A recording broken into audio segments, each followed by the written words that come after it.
All right, shalom, shalom, shalom. This your brother Rayad Rakah from the Cleveland branch of the Great Millstone. Coming back at you with another quick and hopefully edifying lesson through the power and spirit of Yahweh Bashem Yahushai. Before I get started, I'm gonna give all praises, all honor, and all infinite glory to Yahweh Bahashem Yahweh Shai Bahashem Rakakadash. Double honors to the elders and the apostles of the great millstone. Peace, love, blessings, and many salutations to the Lord's elect, Akim, scattered abroad the four corners of the earth, preaching this truth with all truth and all sincerity, man.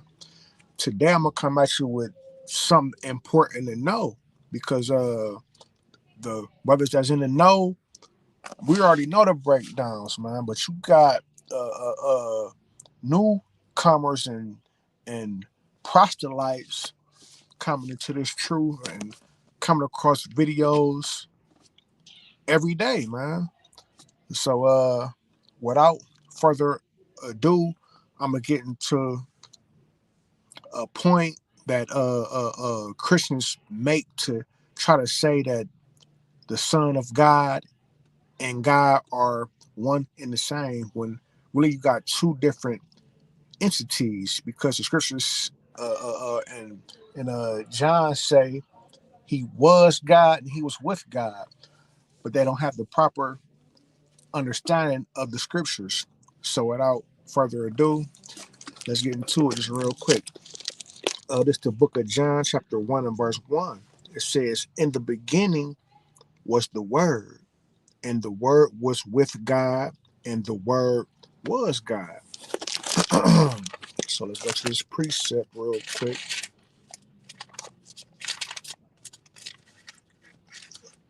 Revelations 19, I think it is.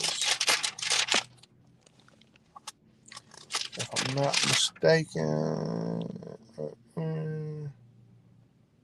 Kind of. Okay, this is John 1 and 1. In the beginning, in the beginning of what? In the beginning of creation, man. It says, was the word. In the beginning was the word. Now, we all know that who the world only calls Jesus the Christ is the word. How do we know that? It's the book of Revelation, chapter 19, verse 13. And he was clothed with a vesture dipped in blood, and his name is called the Word of God. And when you go up and you read from I think about 11 on down to 13, it's talking about Yahweh Shai. So Yahweh Shai is the Word.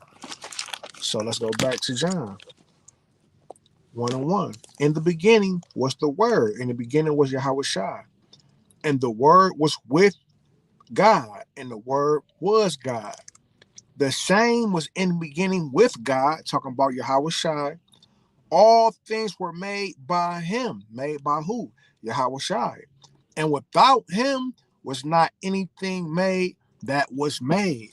So if he's not God, how could he be in the beginning and how could he be the creator? Let's go to Colossians.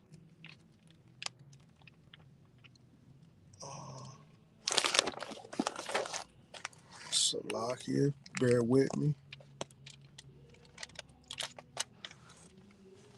Jake got to get back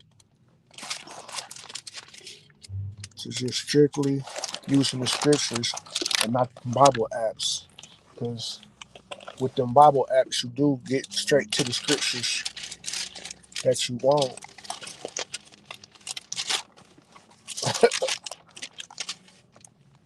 Man, my damn page done came out. Man. So, like, just bear with me real quick. My damn page done came out. My damn Bible. That's 3. Okay, so that go there, that go there. Okay, this is the book of Colossians, chapter 1, verse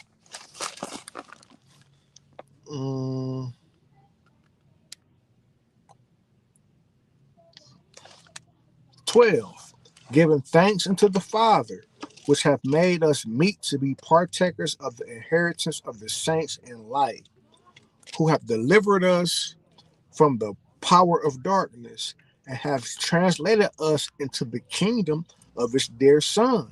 So the subject matter now is the Son, in whom we have redemption through his blood, even the forgiveness of sins, because he was that sacrificial lamb, man, without spot, without blemish, man. He was that perfect sacrifice, man.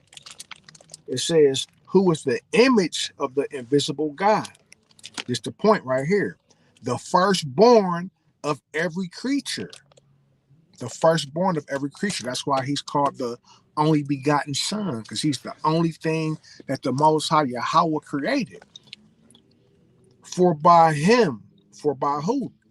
The firstborn, the image of the invisible God, the first created thing of creation. For by him were all things created that were in heaven and that are in earth. We just read that in John.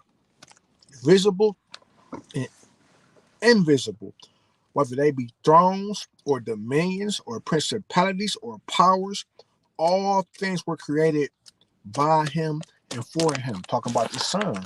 Now let's go to the beginning in Genesis, man. Genesis 1 and 1. To get some more edification about the Son of God. This is the book of Genesis, chapter 1, verse 1. In the beginning, God created the heavens and the earth.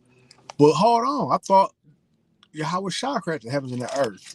When you go into that word God, it's a Hebrew word because the Bible was written in Hebrew. It wasn't written in English. So when you look up that word God in the Hebrew, it's Elohim.